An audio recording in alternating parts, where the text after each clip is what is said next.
Before we start today's episode, please be sure to support Flashback by rating and leaving a review for us right here in your podcast app.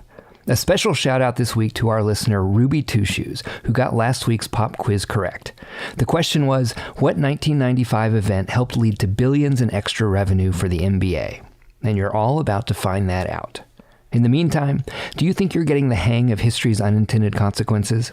If so, answer this question about next week's episode for a chance to win a shout out of your own. Ready? Fingers on buzzers. What chronic physical ailment did Adolf Hitler suffer from that led him to seek some rather unorthodox and highly consequential medical treatment? Think you know the answer? Take your best guess and leave it as a comment in your podcast app, along with your 5-star review.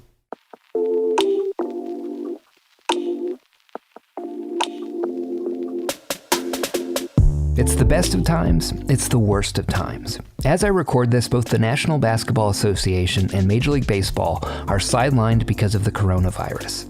But the two professional sports leagues are hardly in the same position. On the one hand, you've got basketball. NBA salaries have skyrocketed in the past 5 years. The average player makes above $7 million per season, which makes the NBA the highest paid sports league in the world. And basketball is also now the most popular sport in the largest country in the world. 1.4 billion basketball-crazed people in a country and economy that's growing. It's unbelievable, the passion that people have for the sport and for the NBA in China. And on the other hand, you've got baseball. People just don't seem to be as interested in the sport as they used to be. Last year's World Series was the least watched in history. So is this a wake-up call for Major League Baseball? Can the World Series continue to compete effectively? Last year, according to Forbes magazine, for the first time ever, the average value of an NBA team is worth more than the average value of a Major League Baseball team.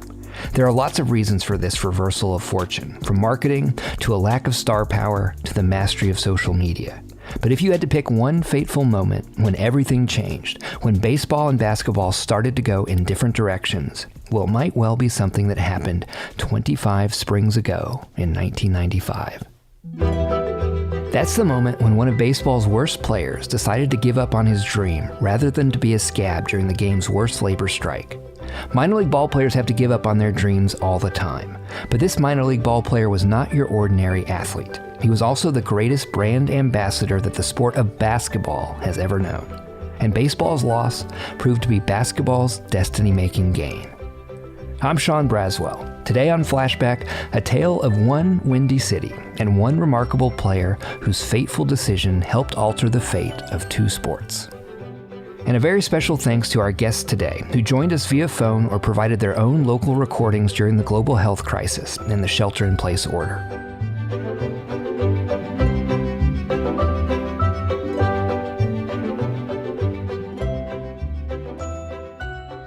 Let's go back in time 29 years for a moment. It's 1991, June. If you've watched The Last Dance, ESPN's documentary film on Michael Jordan and the Chicago Bulls, then you've probably already seen this footage. The celebration has begun in the Chicago locker room, and they are celebrating in Chicago as the Bulls take the Lakers in 5. Michael Jordan and the Chicago Bulls won their first NBA championship. 5 months later, just north of Chicago in Minneapolis, the Minnesota Twins won their second World Series baseball championship in dramatic fashion. The Twins are going to win the World Series. The Twins have won it. It's a base hit. It's a 1-0 10-inning victory. Game 7 of that World Series between the Twins and the Atlanta Braves was watched by 50 million viewers, double the number that watched Game 7 of last year's World Series, and 30 million more than watched Michael Jordan and the Bulls beat the Lakers that year. So Jordan's first championship might have made for a good story, but it was baseball that truly had America's attention in 1991. But behind the scenes, trouble was brewing in baseball.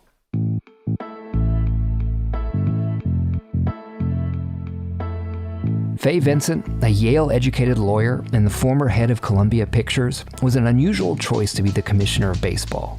He was short, balding, and wore large, oversized glasses. He looked like he should be the league's accountant. And in his first year as commissioner in 1989, Vincent was tested as few commissioners have ever been. For the first time in 27 years, a World Series game will be played in Candlestick Park. The Battle of the Bay continues. Game 3 of the 1989 World Series, the Oakland Athletics against the San Francisco Giants. I'm Al Michaels. Less than 2 minutes later, this happened. And he fails to get Dave Parker at second base, so the Oakland A's take. I'll tell you what, we're having an early.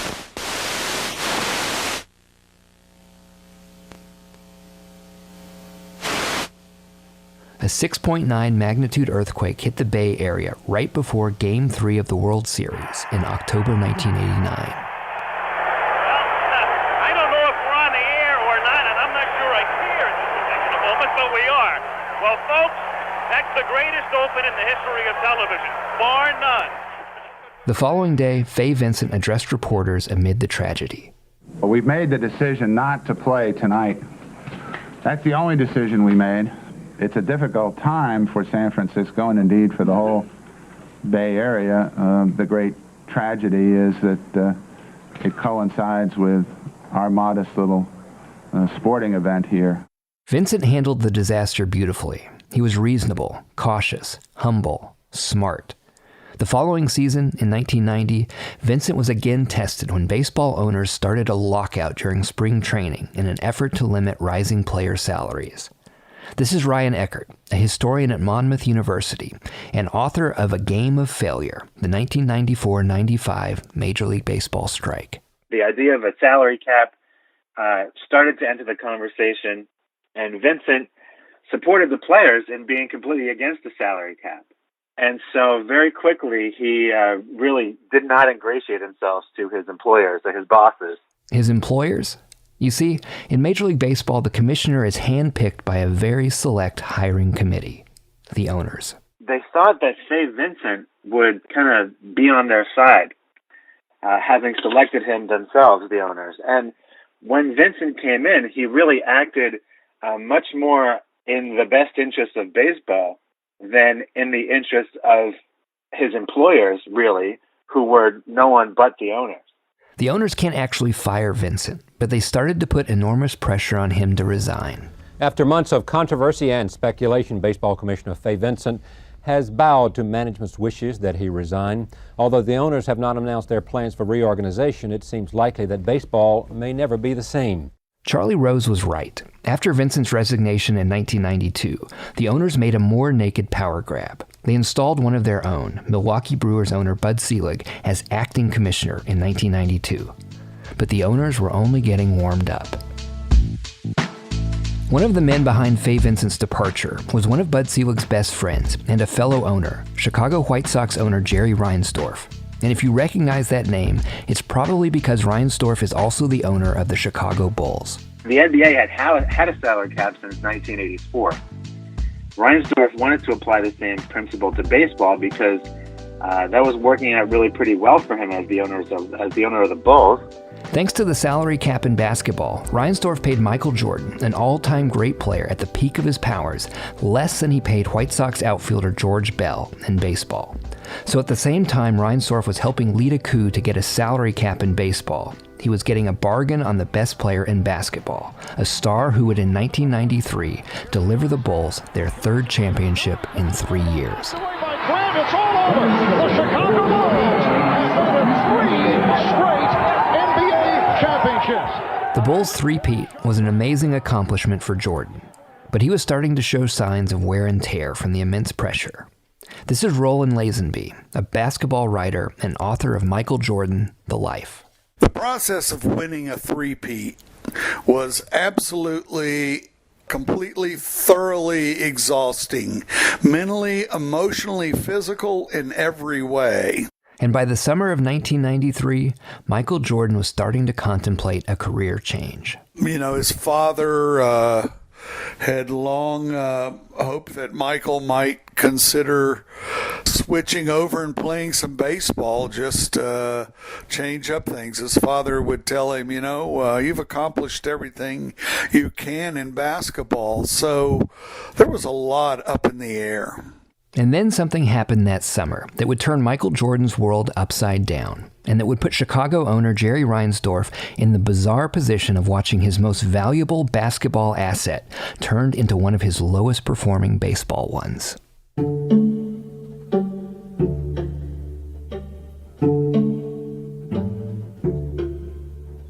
Do you have an interesting tale about unintended consequences from history or your own life?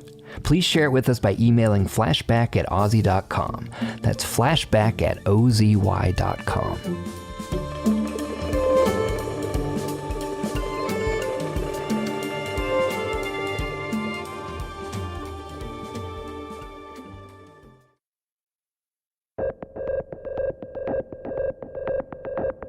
On July 23, 1993, less than a month after watching his son win his third NBA championship, 56-year-old James Jordan, Michael's father, was driving down U.S. Highway 74 in North Carolina. In Lumberton, North Carolina. Mr. Jordan had pulled off the side of the road to rest for a while, and he was shot to death while in his car and was taken to the state of South Carolina and placed into the swamp where he was found.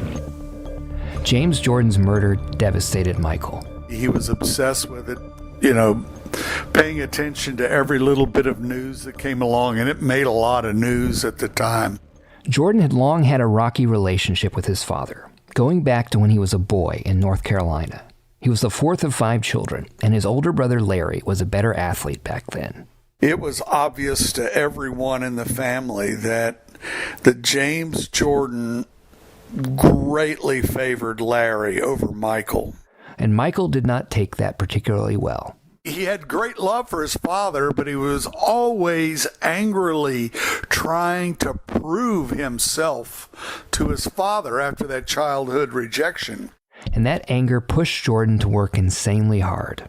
It really, in a lot of ways, was the motivation for much of his achievement in sports.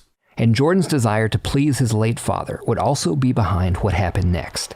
In October 1993, Michael Jordan took to the baseball field to throw out the first pitch at a White Sox playoff game. But Jordan was not done making news that night. Let's go quickly to Pat O'Brien. Pat? All right, Greg, a breaking story here. The Chicago Bulls have called a press conference for tomorrow morning, and there's high speculation and report that Michael Jordan will retire from basketball forever. The news shocked the city of Chicago and the sports world, but it made sense to Jordan.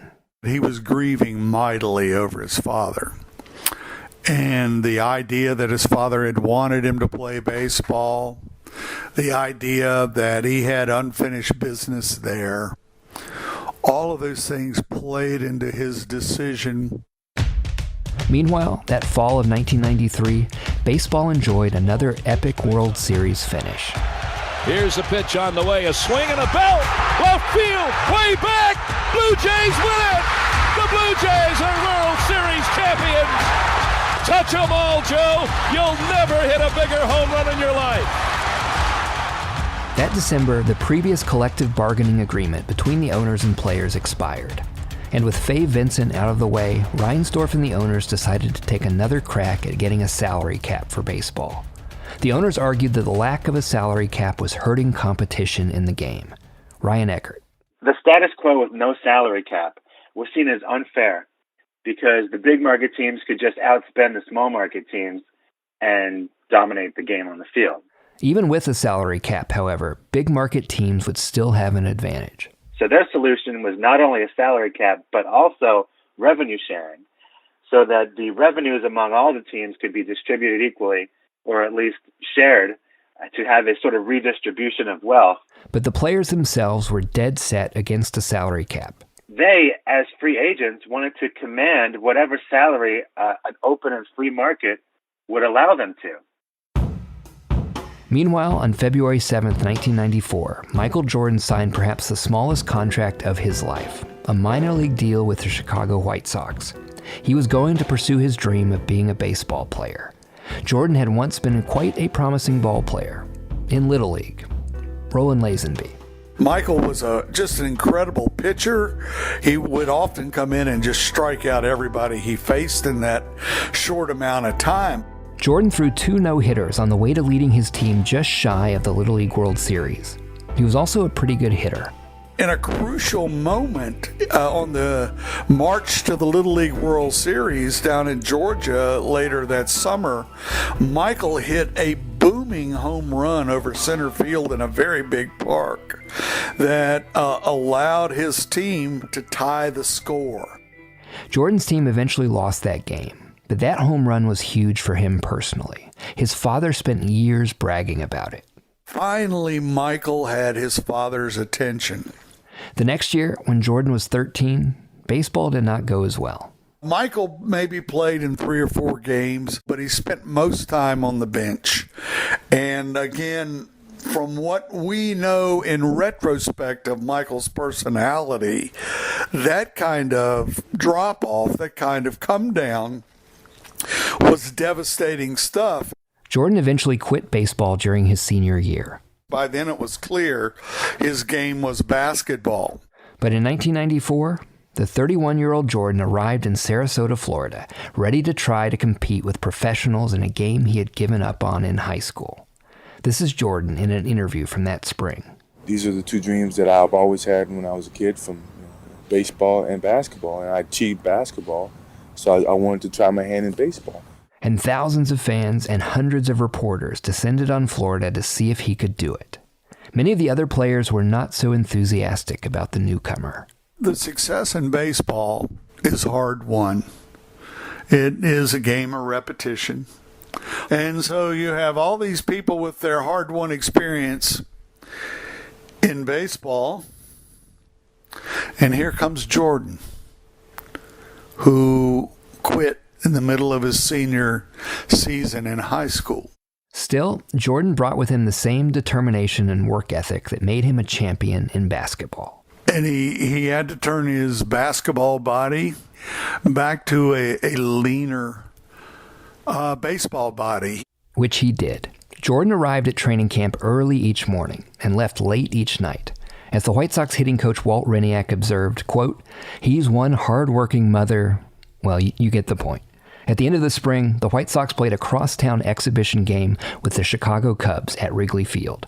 The atmosphere in Chicago was electric. There's going to be a capacity crowd today, or close to it, and everybody who came to the ballpark today came to see that man you're looking at right there and see if he can indeed hit some major league pitching. Harry, this is his first time in a major In front of more than 35,000 fans, Jordan went 2 for 5 with 2 runs batted in. He received a standing ovation. You know, he just played well. He had the kind of day that had Harry Carey singing his praises and all of Chicago aglow. It was perhaps to be the high water mark of his brief baseball career. Soon after, the White Sox assigned Jordan to their Double-A minor league team, the Birmingham Barons. Back at the Met, just listen for a moment. You know who's up. Birmingham, Alabama, here he is. Right fielder, Michael Jeffrey Jordan. Let's listen for a moment. Jordan went 0 for 3 in his professional debut, but the fans in Birmingham loved every minute. The team started setting attendance records, selling out souvenirs. The fans would break into spontaneous chants of Jordan's Gatorade anthem, "I Want to Be Like Mike." Jordan's play on the field, however, did not always match the hype, but through it all, he persisted.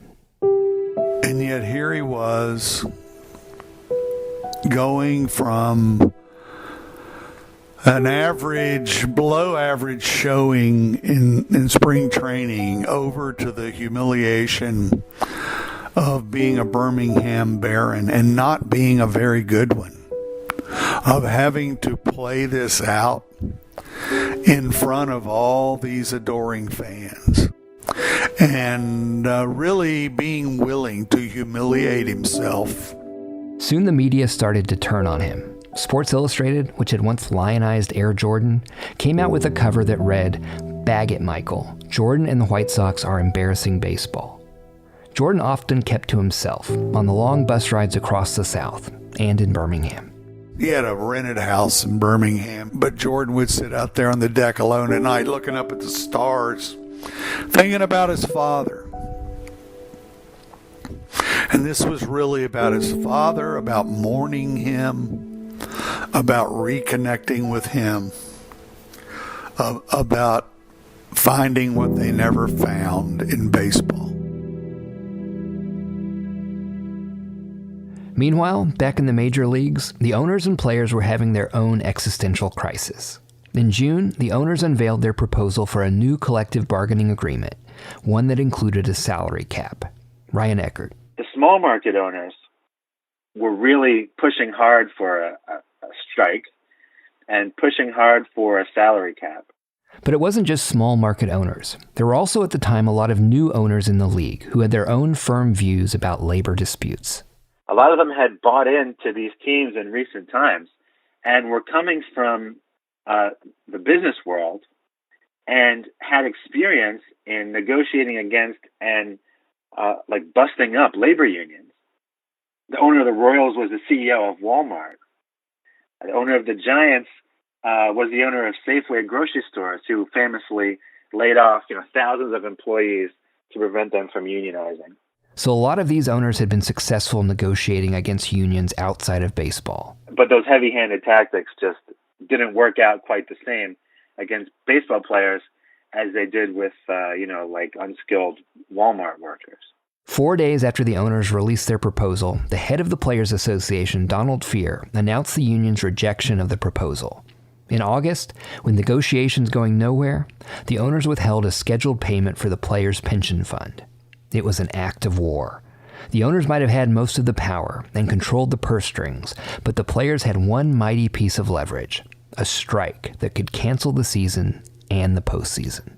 Sandy Alderson, and this is a quote that I love, was the GM of Oakland at the time, and he compared the strike, the lead up to the strike, to the number one movie of the summer at the time, which is Speed, right?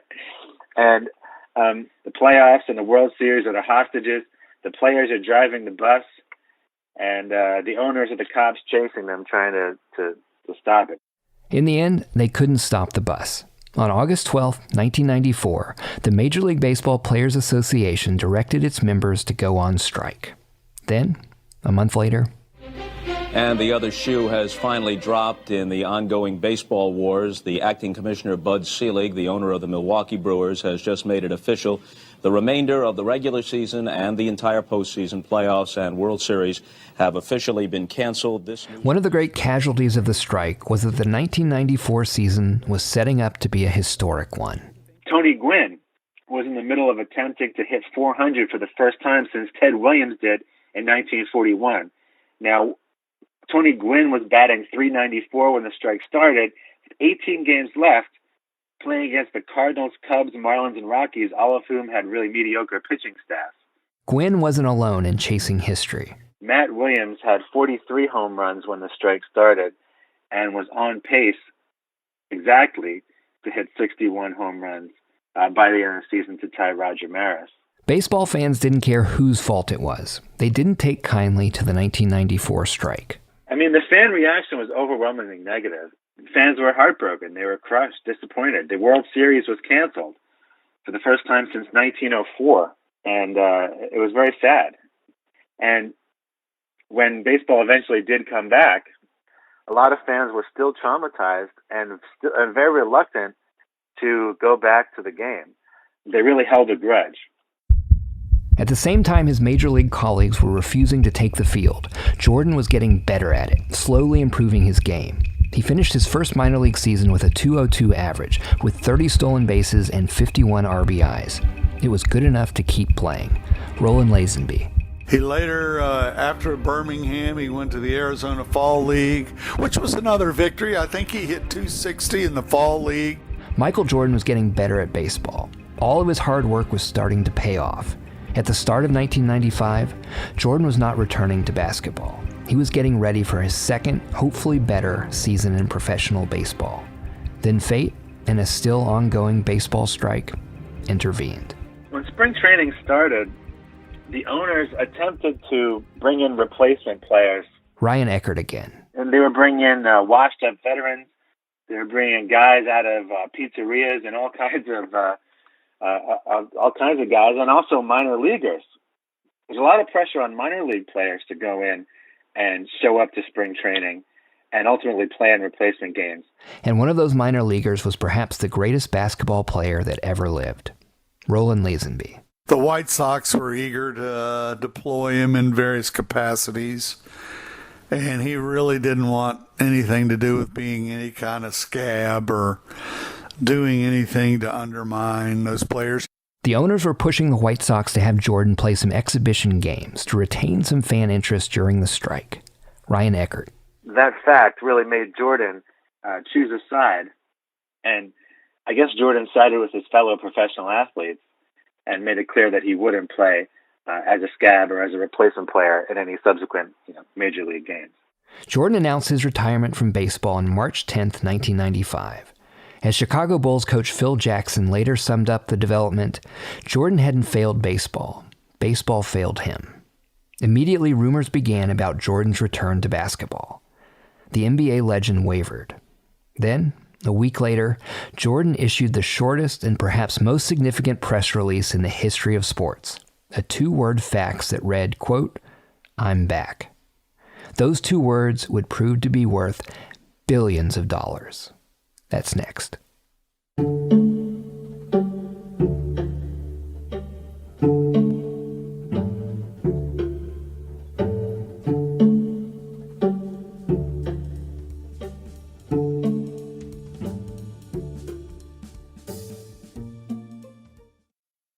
During the year and a half that Michael Jordan was playing baseball, the Chicago Bulls and the NBA both struggled.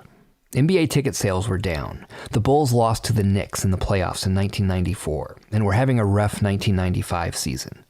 But on March 19th, 1995, when Jordan arrived in Indianapolis for the Bulls game against the Indiana Pacers, it was all forgotten. And I'd been covering the Bulls for a while, and just to be there and to see the insanity of his return to basketball from baseball was a very powerful thing. And it's like the stock market of the American sports experience had plummeted while he was gone.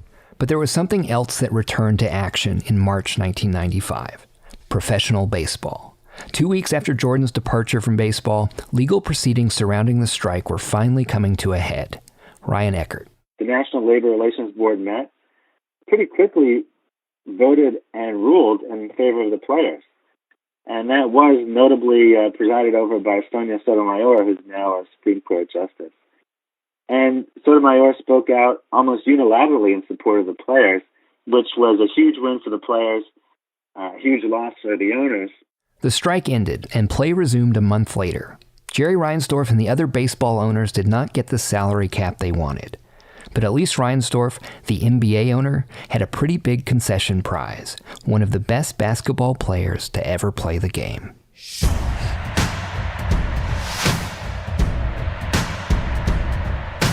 The Chicago Bulls ended up winning 3 more NBA championships, for a total of 6 during the 1990s. And everyone knew what or who was the main reason behind it. All the people around him, whether it was Reinsdorf or Phil Jackson, all of these people owed him so much.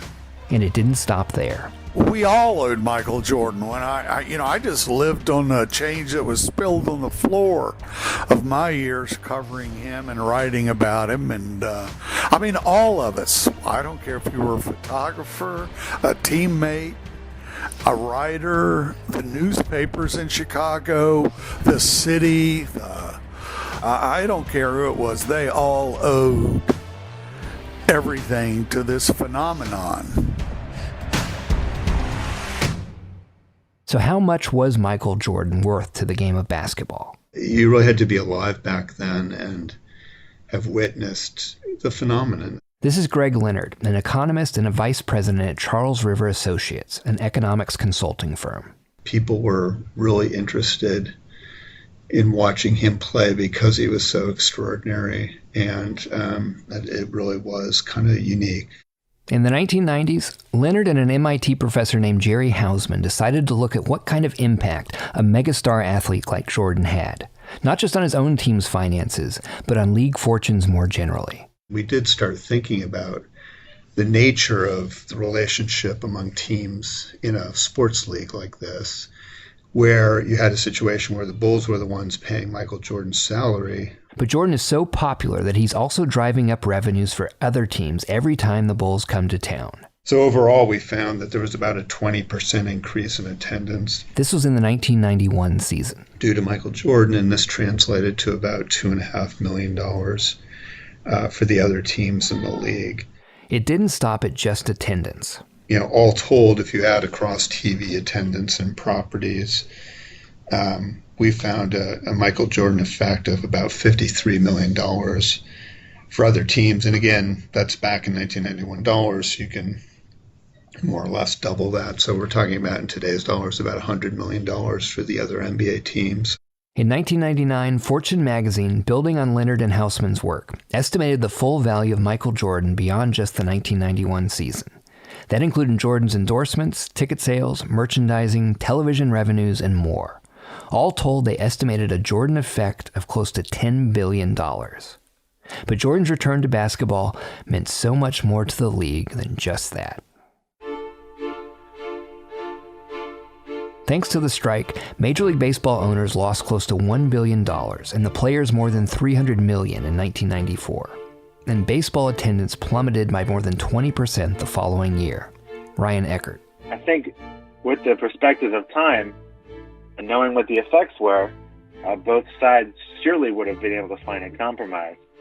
But I think they're a little bit naive about how bad it would be. And worse than the money problem, Major League Baseball had an image problem. When baseball came back, fans didn't rush back to the ballpark just happy that the game was finally back so that they could go and enjoy it. But they were very slow to come back. 1995, 96, those are very lean years for baseball. But thanks to the explosion in home runs that started in the late 1990s, baseball started to bounce back. Of course, it turned out that steroids and other performance-enhancing drugs played a big part in that bounce.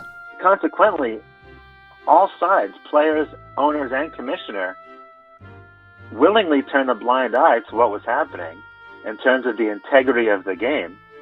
And we're just grateful that baseball, was back in the public eye. And so consequently, what you have is this steroid era being allowed to take root, which obviously going forward led to disastrous consequences for baseball, which we still feel the effects of today. And, Eckert says, baseball was never quite the same. I think the 94 strike really changed forever the way the game is seen in the larger fabric of American culture and society. The national pastime is a phrase that's used, but I'm not sure that talking to you now in 2020, baseball is the national pastime anymore. As a kid, a day at the ballpark was almost an experience out of time, right?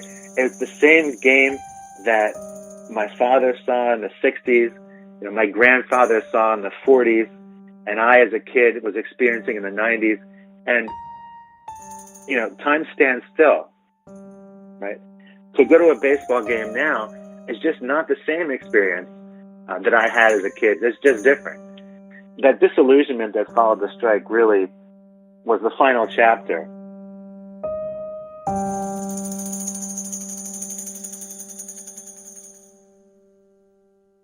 We've seen now what Michael Jordan meant to the game of basketball, and how baseball has struggled to regain its prominence after the 1994 strike. But just how critical was Michael Jordan's decision to return to basketball? Greg Leonard again. His comeback in 1995 was obviously hugely significant, and you can really just see that, I think, without too much sophisticated analysis by looking at what happened to the TV ratings. Jordan's first game back against the Indiana Pacers got the highest rating for a regular season NBA game in 20 years. It didn't stop there. When Michael Jordan came back in terms of like the NBA Finals, you got about a 50% increase in in viewership in the years where Michael Jordan and the Bulls were playing in the finals versus the years where they weren't playing. Magic Johnson and Larry Bird had really helped take the NBA to a new level of popularity during the 1980s. But it was Jordan who truly elevated the game and its finances. Roland Lazenby. We know today that the great inflation of basketball franchises was really due to the acceleration that Michael Jordan provided in that regard. And nearly stopped providing. All of that cratered when Jordan left and went to baseball. They had no compelling figures. But since Jordan returned, basketball has gone from a somewhat local market sport to a global, high-tech, multimedia enterprise. The NBA has expanded, as Jerry West told me. He saw it coming. He told me in 2008, it's becoming a license to print money. It has become just a huge cash machine. We don't know where that goes from here, but Michael's return was the shortcut. It's possible the NBA could have built all of that and regenerated all that excitement, but Michael coming back, it was all over the world, and suddenly everything had changed. It's very interesting. Ryan Eckert. What if, the strike didn't happen? What if Jordan's baseball career was really allowed to, flourish?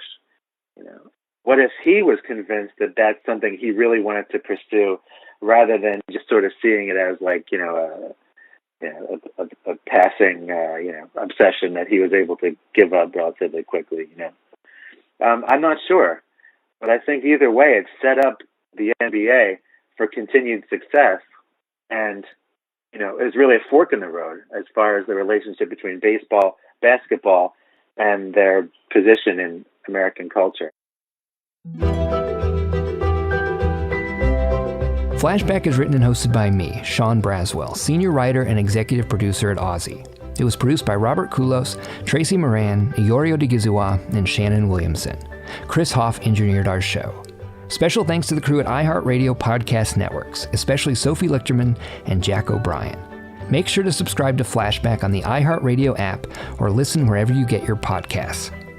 Flashback is the latest podcast from OZY, a modern media company producing original TV series, festivals, news, and podcasts for curious people.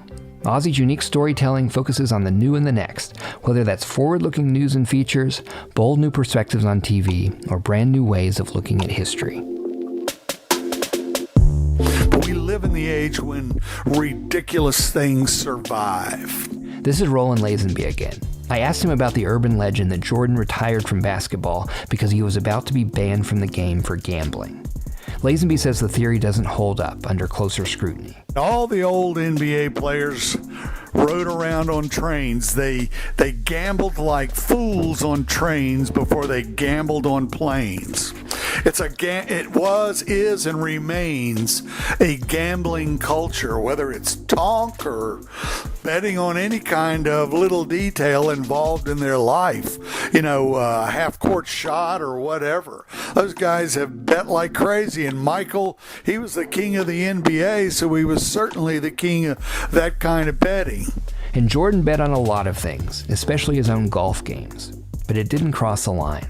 No one has ever come up with a scenario, with any kind of idea, with any kind of allegation that he for a minute ever bet on an NBA game.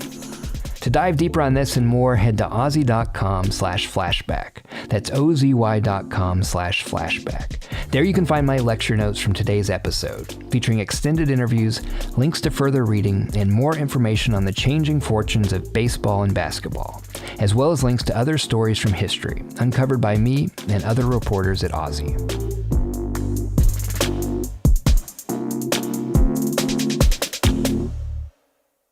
Please be sure to support Flashback by rating and leaving a review for us right here in your podcast app.